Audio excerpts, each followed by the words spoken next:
How do you tell your story without sounding like you're bragging? Who you are? How do you tell them about yourself?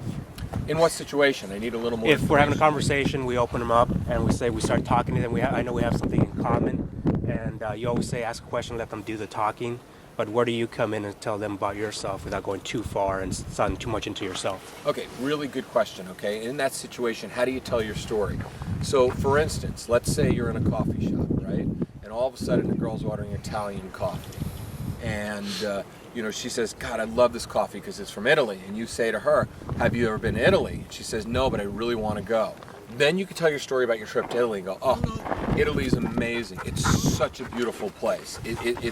I got to tell you, okay, you have a minute? She goes, oh yeah, absolutely. I got to tell you about how amazing this place was in Italy. I went to this one place and I watched them actually, the way they take the beans and the way they put it into the espresso grinder and the smell, that fresh smell of coffee, how good it smells in the morning, right?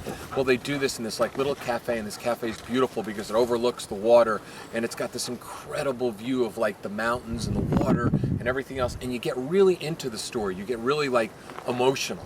You get animated with the story. You tell that story with animation because if you think about it, everybody wants to be entertained. People want to be entertained. People really want to be, engrossed into you. So the only way you do that is if you tell a story with creativity. You talk about the emotional things like the roasting, the smell, the fresh smell of the sea salt. Don't skip details. That's not bragging. Bragging would be this. Bragging would be telling the story this way. Oh yeah, I really like that coffee, man. When I went to Italy, it was like one of the 14th or 15th time I went to Italy. I don't really know, man. It could have been like the 16th time I went to Italy. But anyway, yeah, there's this like cool coffee shop. I went there and I was like, I liked it so much I almost bought the coffee shop, okay? That's bragging, all right? That's not connecting, that's bragging, okay? So telling that story, and the best way to learn how to tell a story is one of the funniest things to do. Get a Dr. Seuss book and read it.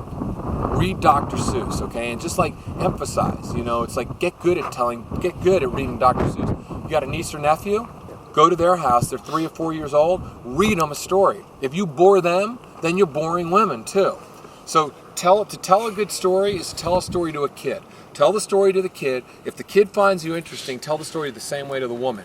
Don't talk and just go, ooh, I like the way your little nose goes. It's like a choo-choo train, right? You don't want to do that like to a woman, but you want to use animation. Because if you see, animation captivates everybody.